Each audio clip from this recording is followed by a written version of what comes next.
Hello friends, welcome to my channel Saksham Stree. आज मैं आप लोगों को बताने जा रही हूँ सीटेट की बहुत ही बड़ी सीक्रेट जो शायद कोई भी कोचिंग वाला नहीं बताता है। जितने भी यूट्यूब पे कोचिंग कराते हैं या पढ़ाते हैं वो लोग इसकी ना बहुत ही शॉर्ट में बताते हैं इसके बारे में, ताकि ये सीक्रेट सबको पता ना चल जाए। पर मुझे भी ये सीक्रेट डिटेल में पता चली थी अपने एग्ज़ाम से 1-2 दिन पहले ही। आप लोगों को अगर पता हो तो बहुत अच्छी बात है, अगर नहीं जिनको पता हो, जिन्हें लैंग्वेज में प्रॉब्लम होती है, लैंग्वेज 1 में या लैंग्वेज 2 में, तो उनके लिए आज मैं एक रामबाण उपाय देने वाली हूँ, ऐसा आप लोग समझ लो। तो इससे आप लोगों का लैंग्वेज वाले प्रॉब्लम ऑलमोस्ट 90% तो सॉल्व हो जाएगी। क्योंकि एक लैंग्वेज तो आप लोगों को आती होगी ना। मान लो हिंदी तो आती होगी, हिंदी नहीं आती तो इंग्लिश तो आती होगी, कोई एक तो लैंग्वेज आती होगी। तो उसमें आप लोग अपना पेडागोजी पढ़ लेना और दूसरी लैंग्वेज उसी से कर लेना।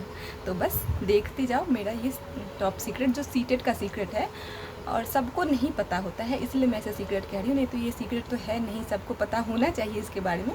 आप लोग भी इसके बारे में पता करो, आज की वीडियो में डिटेल में देखो और अपना एग्ज़ाम इस बार स्मूथली पास कर लो, ठीक है। तो चलिए मैं दिखाती हूँ आप लोगों को कि ये क्या है सीक्रेट। देखो फ्रेंड्स, ये है मेरा सीटेट का पेपर। इसमें आप इसको ओपन करोगे तो ये सीडीपी का सेक्शन आता है, ये सीडीपी का ही सेक्शन है। उसके बाद आपको 30 नंबर के बाद आ जाता है मैथ्स का सेक्शन, मैथ्स एंड साइंस का। जिन्होंने मैथ्स साइंस रखा होगा उनके लिए है, जिन्होंने सोशल साइंस रखा है उनके लिए ये नहीं है, आपको ये नहीं बनाना। फिर आ जाता है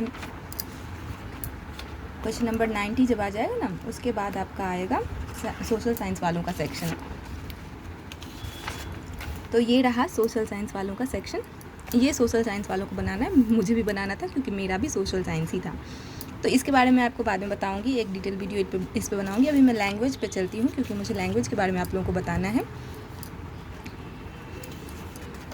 क्वेश्चन नंबर 90 पे चलते हैं।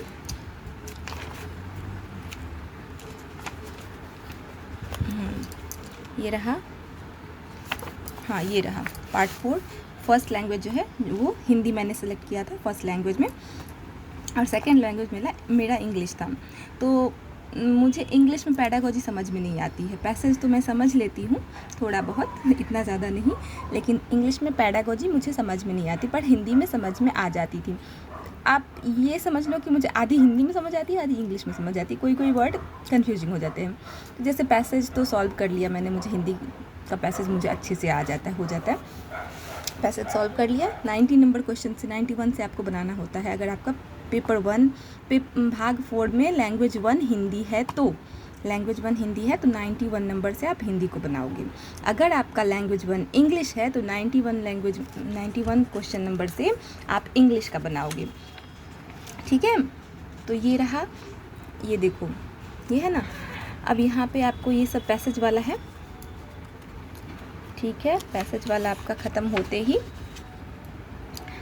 अब यहीं से शायद यहीं से शुरू हो जाता है क्वेश्चन नंबर 106 से पेडागोजी का। तो ये देखो, किसी भी कहानी का समय स्थान क्या कहलाता है। अब ये देखो, इसको आप देखोगे लैंग्वेज 1 के ही इंग्लिश वाले पार्ट में। चलो, ये तो लैंग्वेज 2 हो गया इंग्लिश, ये नहीं, इसमें नहीं, इसका आपको लैंग्वेज 2 का इंग्लिश का लैंग्वेज 2 के इंग्लिश में ही मिलेगा। तो ये लैंग्वेज 2 है, इधर ही होगा इंग्लिश का। हाँ ये रहा, देखो question number 106, the time and place of the story is called. यही चीज़ सेम टू सेम आपको यहाँ मिलती है।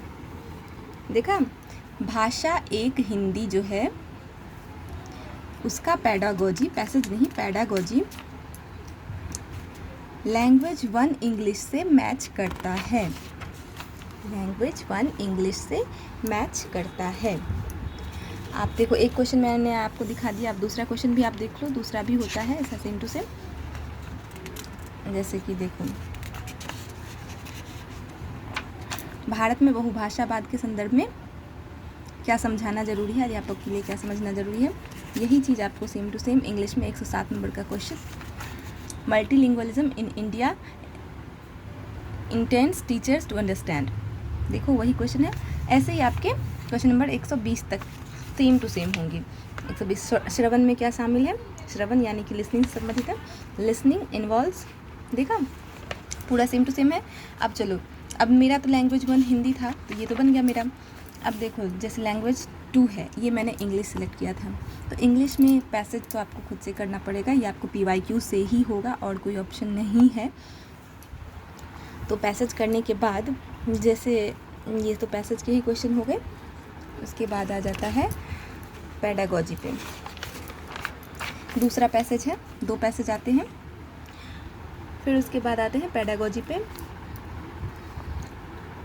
यहीं से असेसमेंट से शुरू हो जाता है पेडागोजी के क्वेश्चंस 136 से। तो 136 का आप चलो भाषा 2 हिंदी में, भाषा 2 के हिंदी में 136 नंबर का क्वेश्चन देखो। विद्यार्थियों के लिए अधिगम की समझ और स्पष्टता लाने के लिए समूची शिक्षण का अधिगम प्रक्रिया के दौरान किया जाने वाला आकलन क्या है। वही यहाँ पे है, assessment done through the teaching learning process is to clarify student learning and understanding is called. तो वही सेम टू सेम क्वेश्चन है। तो मैंने अपना ये वाला पार्ट जो था, जो मेरे लैंग्वेज 2 का इंग्लिश वाला पार्ट था, पेडागोजी वाला, ये मैंने यहीं से देख देख के बनाया था। जो भी क्वेश्चन नहीं समझ में आ रहे थे मैं यहाँ से देखती और उसको बना लेती थी, ठीक है। तो मैंने तैयारी कैसे किया था, मैंने बस हिंदी की पेडागोजी बना ली थी अपनी, हिंदी में पेडागोजी मैंने अच्छे समझ लिया था और हिंदी में मैंने क्वेश्चन आंसर बनाए, और उसके बाद जब उसको सेलेक्ट करना था तो मैंने इंग्लिश में जाकर के सेलेक्ट कर लिया, ठीक है। तो ये आप लोगों के लिए रामबाण है लैंग्वेज से रिलेटेड। तो आपकी इससे लैंग्वेज की प्रॉब्लम 90% सॉल्व हो जाने वाली है। रही बात पैसेज की, तो ये आप PYQ से करोगे तो हो जाएगा। पैसेज इतने कोई हार्ड नहीं आते हैं। यहाँ पे आप क्वेश्चन पढ़ोगे, फिर ऑप्शन पढ़ोगे, फिर उसके बाद यहाँ पैसेज पढ़ोगे, फिर उसमें आपको कीवर्ड फाइंड करने होंगे, उसके बाद आंसर कर लोगे, ठीक है। वीडियो देखने के लिए थैंक यू। और आप मेरे वीडियो को अगर पसंद आया आपको तो आप मेरे वीडियो को लाइक करें, मेरे चैनल को सब्सक्राइब करें और सीटेट के लिए जुड़े रहें मेरे चैनल से। इस बार आपका सीटेट मैं क्लियर करवा के ही मानूंगी, ठीक है। Thank you so much. और मेरे वीडियो को सब्सक्राइब, मेरे चैनल को सब्सक्राइब करें, वीडियो को शेयर करें ज़्यादा से ज़्यादा लोगों तक। Thank you so much.